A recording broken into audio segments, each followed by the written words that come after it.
Hi people, it's me Anja, my pronouns all she and her, and welcome back to my channel for a new video. Today's video is part 2 of my favorite books with main characters who are both disabled and people of color. And it's been 2 years since I've made a video like this because white supremacy runs deep in the book industry, and I feel like there are so many more books featuring disabled main characters that are white than those featuring people of color, and I think it's so important to be intersectional intentionally. So I hope this video helps diversify your bookshelf. So without any further ado, the first book on this list is called All the Noise at Once. This book is a YA contemporary following a black autistic main character whose older brother gets wrongfully incarcerated for a crime that the main character witnessed, if that makes any sense. I think this book is so excellent and it's so well done. First of all, I love the writing so much. I think that this author did such a good job depicting the atrocities of like the legal system and how it often targets black people, particularly black men, and the intersectionality of people of color, of disability, of race, and social justice. I think this book is so good. I love the characters and the plot and the disability representation and everything. I've read so few books about autistic main characters who are black like me, and I think this book is so excellent and I really loved it a lot. So anyway, with that said, I would definitely highly recommend it. The next book on this list is called It's All or Nothing, Vale. This book is a middle-grade contemporary written in verse that follows a queer Puerto Rican main character who is navigating the aftermath of a sports injury. And I think this book is so excellent and it's so well done.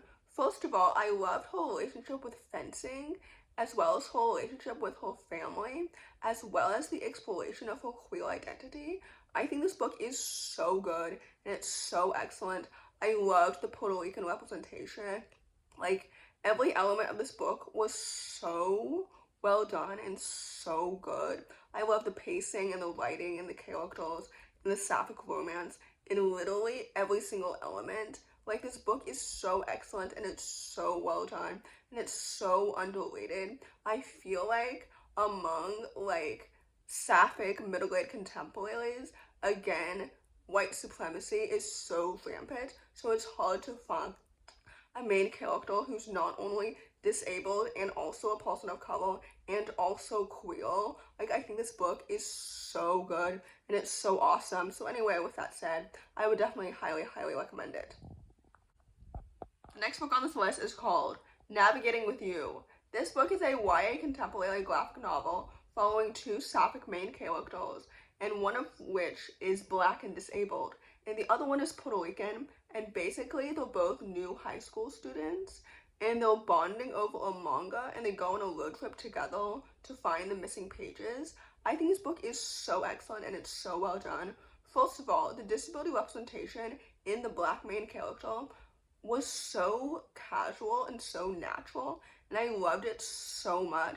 And part of that was definitely because she and I share a disability. Like, we both have cerebral palsy, although like it's a spectrum of disability. Anyway, this book is so good and it's so well done. I loved the illustrations and the plot and the characters, and the romance that happens between the two of them is so good and it's so excellent and it's so adorable, and I love their characters individually. I think this book has a sequel and I'm excited to read it. I think it comes out in September if I'm not mistaken. But anyway, this book is excellent and it's so adorable. So anyway, with that said, I would definitely highly recommend it.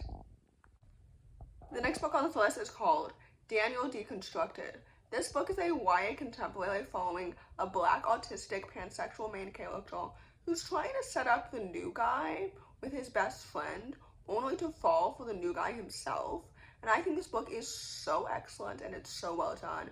First of all, I loved the romance, I loved the characters, I loved the story and the plot and everything. Like, this book is excellent and I loved it so much. Like, I think that every single element of this book is so excellent and so well done. Like, I loved the pacing and the writing and the romance. Like, this book is so good and it's so adorable, and I loved the disability representation and the queer representation and everything. Like, I think this book is truly so excellent, and it's so good, and it's definitely one of those books that I've talked about so often in the past, and here I am talking about it again because I think it's really good and it's really underrated. So anyway, with that said, I would definitely highly recommend it. The next book on this list is called The Breakup List. This book is a YA contemporary following an Iranian-American queer main character who is also hard of hearing, so he uses hearing aids and knows ASL, and basically the plot of this story is that he falls for the same guy as his sister. And I think this book is so good and it's so well done. First of all, I love the sibling dynamics so much, and I love the romance, and I love the characters and the plot and everything. Like, this book is so good, and it's definitely more underrated in this author's bibliography. I've read, I think, all of his YA books. I know that he's ventured into adult romances now, but anyway, I think this book is so good and it's so fantastic. I love the romance and the queer representation as well as the disability representation. I think this book is so excellent and it's so well done, and I loved every single second of this story. So anyway, with that said, I would definitely highly recommend it. The next book on this list is called Figure It Out, Henri Weldon. This book is a middle-grade contemporary following a young black main character who is transitioning from special education school to mainstream school because she has dyscalculia, which is basically like dyslexia, if I'm not mistaken, but for math. I think this book is so good and it's so fantastic.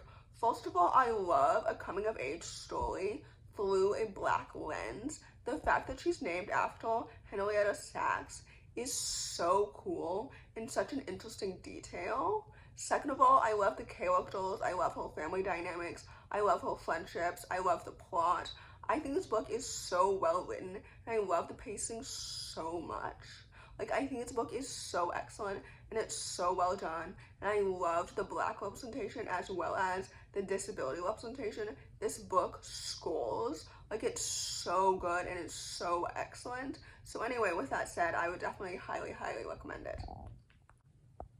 The last book on this list, and definitely not the least, is called Queso Just in Time.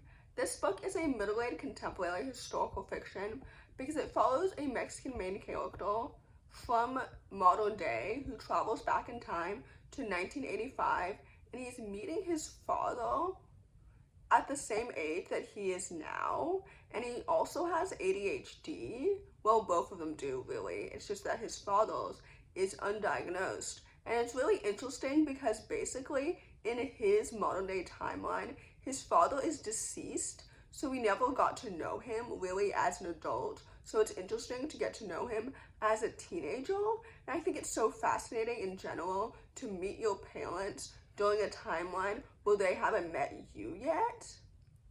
You know what I mean? Like, they know you for all of your life, but you only meet them like usually a third or halfway through their life. Anyway, this book was so good and it was so excellent, and I loved the characters and the family dynamics and the plot and the time travel and everything. I think this book is so wholesome and it's so well done. I just really enjoyed every single second of it. So anyway, with that said, this was a really fun adventure, and I loved the disability representation as well as the Mexican representation. I think this book is excellent, and with that said, I would definitely highly recommend it. So in conclusion, happy Disability Pride Month, specifically to all of my fellow disabled people of color. Second of all, I hope this video helps diversify your bookshelf and serves as a reminder to be intersectional intentionally. Third of all, if you enjoyed this video, please don't hesitate to give it a big thumbs up. Comment down below the strawberry emoji if you made it all the way to the end of the video. Thanks for watching, subscribe to my channel if you're new, and I'll see you in my next video. Bye!